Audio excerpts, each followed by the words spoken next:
TILRA es artífice de un proyecto solidario, colectivo y social. Es una realidad que crece, se desarrolla, vive y se multiplica, pero sobre todo permanece en el tiempo. ATILRA, más de 70 años sembrando de sueños el camino. Cuando la salud está en peligro, el único remedio es la justicia. Si en las provincias se derogan las leyes sanitarias, las farmacias de barrio pueden desaparecer. Decile no al monopolio. Es un mensaje de la Confederación Farmacéutica Argentina, a favor de la ley, a favor de la salud.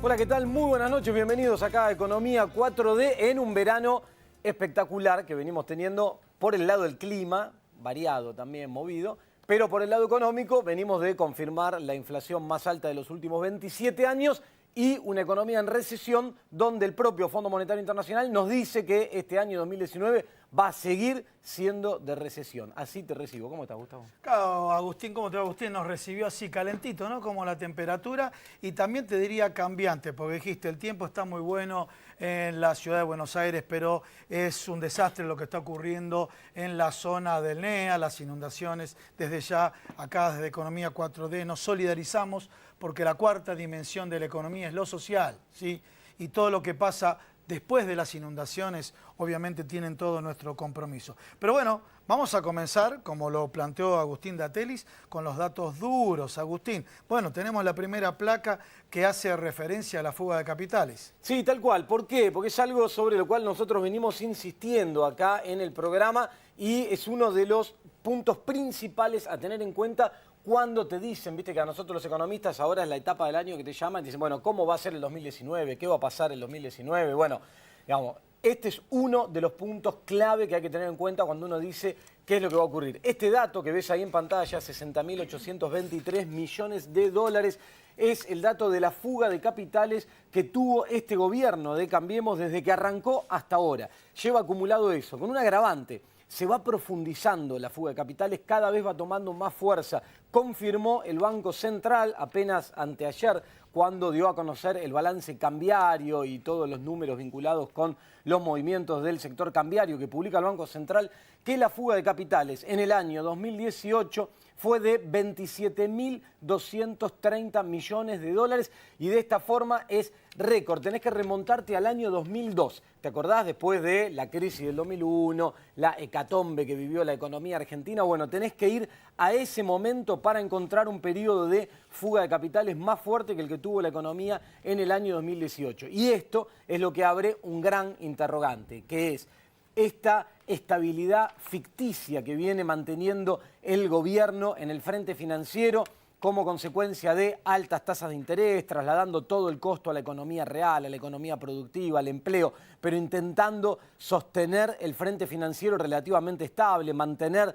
relativamente estable el tipo de cambio. ¿Lo va a lograr o no? Bueno, ahí es donde hay que mirar de cerca esta variable, por eso arrancamos con esto de la fuga de capitales. Si sigue este proceso de fuga de capitales que tiene lugar en la Argentina y el gobierno se mantiene en esta postura de retirar todo tipo de control sobre esto, cuidado porque este año 2019 podemos tener un nuevo cimbronazo en el frente financiero con movimiento otra vez alcista en el dólar y todo lo que eso implica por traslado a precios, etcétera. Bueno, ustedes saben que me acompaña acá a mi derecha esta poción mágica, la poción natural, ahí la estamos viendo, ¿no? La poción mágica de Jaime Durán Barba, ¿no? Se ve el na al traslado. Claro, principalmente, ¿por qué digo la poción mágica? ¿Cómo se naturaliza todo lo que es anómalo, ¿no? que las jubilaciones estén por debajo de la inflación, lo han naturalizado, por eso lo metieron en este frasco. O Jaime Durán Barba dijo, bueno, háganlo, comuníquenlo de tal manera, total debe ser así. Que los salarios estén por debajo de la inflación se ha naturalizado. Pero ya que Agustín, y esto está relacionado con distintos temas, habló de las tasas de interés, ¿qué se está naturalizando ahora? Ya le avisaron en diciembre que viene un nuevo tarifazo y en este caso puntualmente de gas 35%. Vos hablaste de tasas de interés. La distribuidora de gas le dijeron al secretario de Energía, Gustavo Lopetegui, ¿sabes? Vamos a graficar la conversación. ¿Sabes qué? Gustavo, ¿sabes qué? Gus. Bueno, sí, ¿sabes qué? Los clientes, yo hasta que le mando la factura a los usuarios, todos ustedes, le mando la factura, tardan en pagarme 60 días y las tasas de interés son muy altas. O sea, grandes distribuidoras, tasas de interés altas. Y Gustavo Lopetegui le dice, no te hagas drama. Vos le tenés que pagar a las petroleras, antes le pagabas a 75 días, ahora le vas a pagar a 30 días porque a las petroleras le está yendo mal. ¿Sabés qué hacemos? Le trasladamos este costo financiero que tenés, que en economía lo llamamos ciclo de capital de trabajo, se lo trasladamos a los usuarios. O sea, están debatiendo esto. Y por eso digo que cómo se naturalizan los aumentos. Hay mucha gente que hoy en día todavía dice, sí, las tarifas estaban atrasadas y demás, a tal punto que en la cara se te ríen, vos que sos pyme, que pagás una tasa de interés de 60, 70, más, menos, pero están hablando de valores del 50 y si salís de mercado, te contesta, por ejemplo, la gobernadora de la provincia de Buenos Aires, que las pymes no son competitivas. Pero si sos una distribuidora de gas, te dicen, yo te voy a ayudar para que seas competitivo y podés trasladarlo este precio a los usuarios. Por eso volvemos con el naturón, ¿no? ¿Cómo hace el gobierno para naturalizar todas estas cosas? Y lo voy metiendo acá, ¿sí? Voy metiendo el incremento de tarifa, lo vas a pagar vos. Un 35% no, puede llegar a ser un 60% porque las tasas de interés son altas para Camusi, para varias distribuidoras de gas. Y tenemos otra placa que vas a comentar vos, ¿no? Si tenemos acá el crecimiento de la deuda. Sí, vamos por ahí. Anda metiendo el natural. Mientras sí, Vamos la acá. deuda, te cuento, ese dato que estás teniendo, mirá, ahí está. La próxima te desafío a que hagas un bollito y a 2 metros Este lo es el de, emboques a ver, acá lo tienen. dentro del natural. Fuga de capitales, señora. No, estoy riendo de fuga de capitales, ¿sí? Fuga de capitales. Está naturalizado, ¿sí? Mirá. Está naturalizado. Entonces, vamos a la fórmula mágica de Jaime Durán Barba. Te cuento la placa que apareció recién en pantalla, el crecimiento de la deuda. Otra de las cuestiones que acá te marcamos todos los programas hace ya mucho tiempo, cómo viene evolucionando el endeudamiento. Bueno, el ritmo al cual viene creciendo la deuda en Argentina tiene que ver con ese dato que te mostramos recién. Y vos decís 2.700.000 y pico de dólares que apareció recién. ¿Qué es eso? 2.700.000 dólares. Ese es el ritmo al cual está creciendo la deuda por minuto en Argentina, ¿sí? Tomás el último tiempo, cómo viene endeudándose los últimos años el gobierno y te da un crecimiento de 2.700.000 dólares por minuto de aumento de la deuda. Deuda que va a recaer sobre todo el conjunto de los argentinos. Todos nosotros en algún momento de una forma u otra tendremos que hacernos cargo de esta deuda que además tiene un agravante. Vos decís, ¿estos dólares están guardados en el Banco Central? No. ¿Están colocados en algún tipo de inversión que da una renta? No. Se invirtieron en infraestructura, se invirtieron en mejorar la capacidad productiva de la economía, se destinaron a desarrollar sectores industriales estratégicamente. No, lamentablemente tampoco. ¿Dónde están esos dólares? En la variable que te mostramos antes, al inicio. Fuga de capitales. Financiaron déficit de cuenta turismo, financiaron déficit de cuenta comercial, es decir, diferencia entre lo que el país importa, exporta. Todos los dólares que se contrajeron por deuda en la Argentina en los últimos 3 años, que recaen sobre todos nosotros y las futuras generaciones, porque las deudas son a largo plazo, no están, se fueron por una puerta giratoria de dólares que hizo que hoy no estén más. Por eso, uno de los grandes puntos que va a empezar a enfrentar Argentina, que ya lo está enfrentando, pero que va a marcar una gran complicación, sea el gobierno que sea a partir del 2020, es el tema de la deuda. Quien sea que se vaya a hacer cargo de esto después de las elecciones de este año, de fin de este año, va a tener que lidiar con una reestructuración muy fuerte de la deuda que esperemos sea una reestructuración que defienda el interés de todos los argentinos. Bueno, y vamos a las próximas 2 placas que hacen referencia a la inflación. En el programa anterior te habíamos mostrado cuál fue la inflación del año 2018, 47,6. Y acá en esta placa, si la podemos ver, la inflación acumulada de la gestión del gobierno actual, que dijo que se iba a focalizar en la inflación. Como se focalizó en la inflación, acumuló un 158,44%. Si no se hubiera focalizado, ¿no? Por supuesto. ¿Y qué es lo que pasa? Ahora ya los distintos diarios se están animando. Ellos, desde el gobierno, estiman una inflación del 23%, pero le preguntan a los consumidores y dicen, y los consumidores, no los economistas, dicen, y yo creo que va a estar entre el 30 y el 40%. A ver, si lo que dicen los consumidores, no los economistas, se da en este rango, fíjense cuánto va a ser la inflación proyectada de los 4 años de la gestión del gobierno actual. A ver si tenemos la placa ahí, si son del 230 al 245%. Quiero aclararle, para los que no economistas, que tiene efecto multiplicador. No es que se suma, ¿sí? A ese 158 se lo multiplica por el 40%, se le agrega el 40%. Va a llegar a esos guarismos, lo cual son datos muy, pero muy significativos. Mientras tanto, dijimos, salarios, jubilaciones por debajo de la inflación. Y sabes, te voy a agregar algo. Este dato que vos estás dando de inflación, que hoy por hoy se proyecta en algunas encuestas y también muchos economistas, entre 35, alrededor de 35, 36% para este año, es en un escenario de economía en recesión, donde el propio Fondo Monetario habla de 1.7 negativo y se queda corto. Acordate que el Fondo Monetario, sobre todo con los países con los cuales lleva adelante acuerdos, siempre arranca siendo muy optimista y después va corrigiendo y adaptando a la realidad. Con lo cual el 1.7 se queda corto, vamos a tener una recesión este año en Argentina, probablemente entre 2.5 y 3 puntos de caída del Producto Bruto. En el marco de esa recesión, la inflación va a seguir siendo alta en estos niveles que te acabo de decir, de alrededor del 35%. Ahora, esto que estás marcando, esta situación que te describo de estanflación, de combinación con recesión e inflación alta, es el mejor de los mundos posibles para este año, así como están dadas las cosas. Porque estas proyecciones son teniendo en cuenta que el gobierno logra sostener la estabilidad del tipo de cambio a partir de las tasas altas y todo esto que ha montado el último tiempo. Si esto no llega a ser así, si el mercado financiero descuenta que el 2020 es un año complicado, empieza a hacer su juego ahora, decide retirarse, protegerse e ir al dólar, como ocurrió también el año pasado, cuidado, porque se puede acelerar el movimiento. Acordate que el límite superior de la banda, dentro de la cual el Banco Central no interviene hoy por hoy, está arriba de los 48 pesos.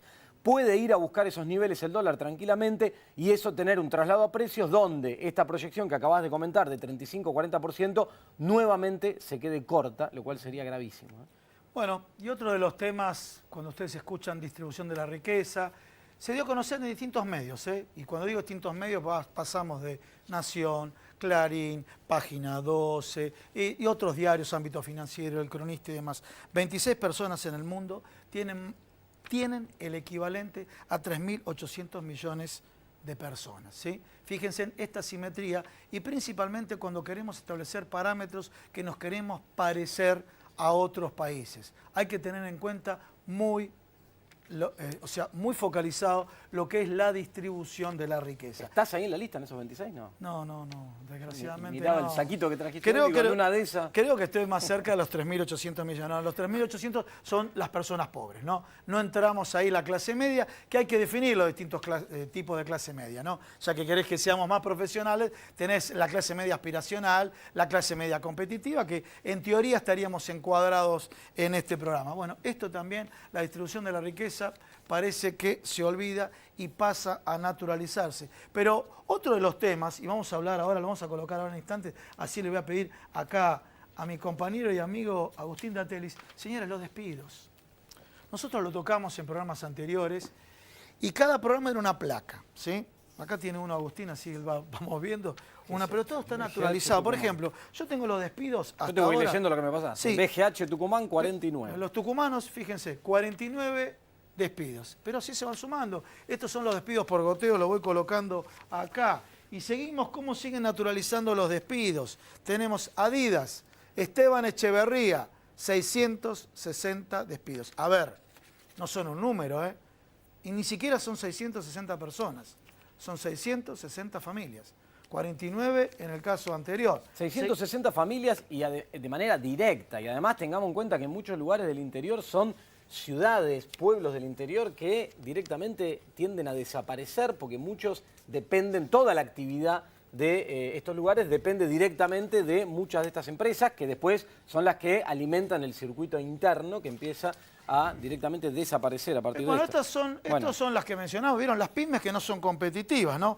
Bueno, tenemos Alpargatas, Topper, 1.800 empleados, señor. Se naturalizó, ya nos olvidamos, ya no tenemos la más mínima idea que pasó. A ver, ¿cuál Te tenemos? voy leyendo algunos rápido, porque mira, Alfombras Carabel, si no uno se va olvidando. Privado. 67 Pasame despidos. que lo voy metiendo. 67 Veladeras Siam, uno se va olvidando, 50 despidos. Bien, vamos. Motomel en Echeverría, 130 despidos. Revista El Gráfico, 20 despidos. Electrónica Newman en Campana, 38 despidos. Don Satur. Don Satur. La de los bizcochitos sí, de grasa señor. que todos comerán. Bueno, cuando vamos a la toman mate. provincia, vamos acá. 32 despidos. A la provincia de Santa Fe. Alguno puede llamar, tiene las vías de comunicación, puede decir no, corrigen, es para arriba o es para abajo, pero son fuentes chequeadas. Acá tenemos, sí, tenemos 80 despidos. Menfro Llantas, todo está naturalizado, señores. Villa del Sur. Aquellos que decían que hay que bajar el gasto público, me voy a parar del lado de ellos. Estamos mencionando, la mayoría son privados. La mayoría son privados. 80 despidos, ¿sí? Villa del Sur, te sumo acá, con 38 despidos. Bunge, aceitera. Ahí lo tenemos, lo está tomando la cámara. 84 despidos. Bueno, frigorífico Areco, allá en Areco, en San Antonio de Areco, 35 despidos. Tomá, te voy pasando esto. Vamos. Y no vamos a ir uno por uno. Bueno, pero seguimos en el resto. A ver, es una pena que nosotros, toda esta gente que se quedó sin laburo, ¿no? Y de alguna manera, esto es la lluvia de inversiones. Esto sería la lluvia de desinversión que hubo en nuestro país. Algunos pueden objetar que son competitivos, pero todos estos casos que estamos mencionando, y todavía nos falta muchísimo más, no es que no fueron competitivos. Algunos se pudieron haber equivocado en sus estrategias comerciales. Otros por distintos aspectos, exógenos o endógenos. Pero sin embargo, esto es una constante que se dio. Y de alguna manera aparecen tapados en los medios de comunicación. Vos habías mencionado frigorífico Fideos Manera, en Bahía Blanca, para la gente que nos sigue de Bahía Blanca, 59, ¿sí? Despidos más. Frigorífico Peguajó, 130 despidos más, ¿sí? Cerámica, ya que hablamos de la construcción, del boom de la construcción, Cerámica Valle Viejo, 30 despidos más. Señores, en carnes blancas habíamos crecido muchísimo. Frigorífico Cresta Roja, 300 despidos más. Todo esto está naturalizado. Me está diciendo Agustín, bueno, cortala porque si no, no nos alcanza 4 programas. No. Es muy triste que ocurra esto, pero es real y lo hicimos de alguna manera con este concepto de la naturalización que se tiene de los medios de comunicación, ¿no? Bueno, y lo que vamos a hacer es, programa a programa, vamos a ir actualizando todo esto, vamos a ir sumando, lamentablemente, porque la dinámica es esta, empresas u organismos del sector público que siguen despidiendo gente, te vamos a ir contando, vamos a ir haciendo esto. Y antes de presentar la primera tanda de invitados que tenemos acá esta noche, y puedo usar esto como disparador con ellos también, yo veo con mucha preocupación que hace unos días atrás el presidente de la Nación, en un pequeño acto en el que formaba parte, dice y expresa: no hay otro camino. El único camino posible es este, vamos a profundizar el rumbo porque no existe otra alternativa, nosotros no conocemos otra alternativa. Bueno, señores, si no conocen otra alternativa, las consecuencias de todo esto que venimos contándote, acá no hay nada inventado, todo esto es estadísticas que uno hace, que van surgiendo, que salen en todos lados, que a veces se pierde, acá las ordenamos. Estos son los despidos, estas son las familias que se quedan sin empleo en Argentina, los indicadores que te contamos de actividad, de inflación, son oficiales, digamos, esta es la realidad en Argentina. Ahora, y presentamos, te dejo que presentes a los invitados con este disparador. El gobierno pretende profundizar el rumbo, con lo cual vamos a seguir transitando este camino. ¿Hasta cuándo? ¿Hasta dónde se soporta esta situación? Bueno, ustedes lo escucharon, ¿no? Este es el camino, no hay otro. Y acá lo vemos, ¿no es cierto? Parece que no es que sea una sátira, ¿no? Como dijo Agustín, datos absolutamente objetivos. El doctor Miguel Fernández Pastor nos acompaña, abogado especialista en la seguridad social. Miguel, muchas gracias por estar en el programa. A ver, este tema, ¿compartís o no la idea que desde el gobierno se busca naturalizar que las jubilaciones deben estar por debajo de la inflación? Absolutamente, creo que es una clara intención del gobierno. Yo diría, más que del gobierno, del neoliberalismo. Esto es una constante a través de la historia. El neoliberalismo, en los 4 grandes gobiernos del neoliberalismo, en la época de Onganía, en la época de la dictadura, en la época de Menem, y ahora siempre fue el mismo discurso, no hay otro camino, el único camino es el achique, el ajuste, los jubilados son muchos, hay que ahorrar para justamente pagar los intereses de la deuda externa. Así que yo creo que es quizás la mentira más fuerte, más violenta probablemente que se pueda dar en materia económica, decir que no hay otro camino, cuando en la Argentina sabemos que hubo otro camino. Un magnífico camino, un camino que significó el 98% de cobertura en materia previsional, la jubilación mínima más alta de América Latina, es decir, supimos que había otro camino y lo vivimos además. Mira, hay un hecho que es extraordinario y que no se mide en su verdadera dimensión. El programa de inclusión jubilatoria que se aplicó en el anterior gobierno tenía una enorme virtud, que era que en cada hogar entraban dos beneficios. Entraba el beneficio o de la jubilación y la pensión, o dos jubilaciones, porque se incorporaba a ella probablemente la mujer o el hombre como un nuevo beneficiario. Si algo demuestra la ley de reparación histórica y la modificación que hicieron este año en la ley de presupuesto, que a futuro va a entrar una sola jubilación. ¿Por qué va a entrar una sola jubilación? Porque la PUAN, la pensión universal del adulto mayor, que reemplaza a la jubilación, al plan de inclusión jubilatoria, no es compatible con el cobro de otra jubilación o pensión. Por lo tanto, no solo se achicó ese 20 y pico % en el último año, sino que a futuro se llevaron una jubilación puesta en cada hogar. Bien, seguimos presentando a los invitados, vamos a hablar con más profundidad del tema. Seguimos presentando a los invitados. Roberto Salvareza, diputado nacional por la provincia de Buenos Aires de Unidad Ciudadana. Y además vamos a aclarar, hombre de CONICET, ¿no? Porque digo, aclaro esto porque parte de lo que tiene que ver con esto del déficit cero tiene que ver con lo que está pasando con la ciencia y la tecnología en Argentina, ¿no? Bueno, así es. Creo que está muy claro, digamos, la contradicción que existe entre la propuesta del gobierno de que Argentina sea un país moderno, integrado al mundo, cuando los países desarrollados invierten claramente en sectores tan importantes como es la educación y es la ciencia y la tecnología. Este gobierno, si bien llegó con el discurso de que la ciencia era una política de Estado y dejó al mismo ministro que había acompañado a Cristina en una tarea importante, una tarea que consolidó el sistema científico y tecnológico que había sido recuperado por Néstor Kirchner en el 2003 en medio de una destrucción importante, lo que ha hecho ha sido sacar pieza por pieza lo que habíamos construido, ¿no? Y afectando sectores muy importantes, por ejemplo, todo lo que es el sector nuclear argentino, ¿no? Con la cancelación de Atucha 3, por ejemplo, que es una central que se iba a construir con tecnología que Argentina domina, está cancelada, ahora se va a comprar en llave en mano a China. Lo que es el tema... O sea, el valor agregado viene de afuera. Viene de afuera. El tema aeroespacial, ¿no? Donde tenés el caso de Fadea, al cual se le compran de lástima 3 Pampa 3, pero se le compran 12 aviones Texan por 178 millones de dólares a Estados Unidos. Fadea, digo, aclaremos, la fábrica de aviones en Córdoba. De ¿no? Córdoba. O el caso de Astillero Río Santiago, que no tiene que producir y se le compra a Macron 300 millones de euros en embarcaciones para la defensa. Y el caso de las patrulleras Israel. O sea que vemos claramente que hay complejos industriales para la defensa, complejos que eran el caso del complejo aeroespacial o nuclear, donde este gobierno retrocede y entrega soberanía tecnológica, desarrollo que se habían hecho, los entrega. Y esto se profundiza con el desmantelamiento de organismos de ciencia básica, como es el CONICET, como pasa en las universidades nacionales, que están mal financiadas en este momento. Así que este tema muy preocupante para todos, ¿no? Bueno, Roberto, muchas gracias. Seguimos con los invitados. Después le voy a preguntar a Roberto Salvareza también, que bueno, estás en el Congreso, diputado de la Nación, un poco por este año político, que ahora más adelante entre todos vamos a tratar de analizar un poquito. Como viene el señor. Bueno, estamos acá con el doctor Luis Arias, ex juez. A ver si lo puede tomar la cámara. Señores, ¿se acuerdan cuando el gobierno prometía tarifazos y demás? Bueno, fue uno de los primeros jueces que se atrevió a decirle así porque sí, no puede haber tarifazo. De alguna manera, las energéticas quedaron muy calientes con el doctor, ¿sí?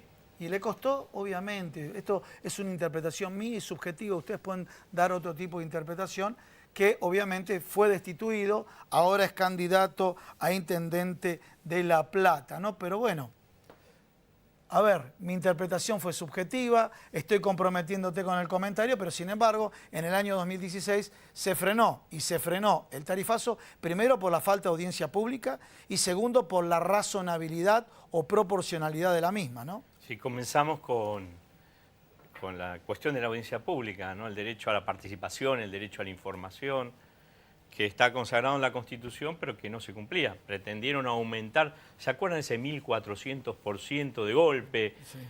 Sí. Ahora estamos en el 2.401%, sí, ¿no? Con este 35, que no sabemos si van a ser 35 más, de la revisión tarifaria del próxima de abril. Que aparentemente va a ser más por las DDA, ¿no? Por las diferencias diarias acumuladas, que son financieras, y que seguramente van a producir un aumento tremendo. Vamos a estar cerca de 1.400%. Un negocio fabuloso donde las energéticas han ganado sumas extraordinarias, las distribuidoras en general, pero bueno, algunas de ellas muy cercanas al entorno presidencial, como Central Puerto, Nicolás Caputo, Marcelo Mildrín, Rogelio Pagano, en la provincia de Buenos Aires. Y particularmente en la provincia de Buenos Aires, la empresa DESA, de Rogelio Pagano, compró las 4 distribuidoras eléctricas. Es decir, generó un monopolio de distribución eléctrica que viola obviamente la ley. El marco regulatorio eléctrico de la provincia de Buenos Aires tiene establecido 4, justamente porque no quiere un monopolio. Bueno, lo que hizo DESA, controlada por Rogelio Pagano, es comprar las 4 distribuidoras, generar un monopolio. Luego, con el aumento tarifario, obtuvo ganancias extraordinarias cercanas a los 2.500 millones durante 2018. Bueno, ya vamos a seguir, señores. Vamos a un pequeño corte y seguimos presentando a los invitados. Dale, vamos.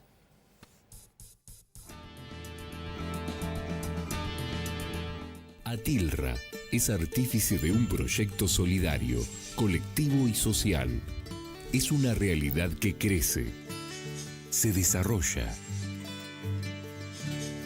vive y se multiplica, pero sobre todo permanece en el tiempo. Atilra, más de 70 años sembrando de sueños el camino.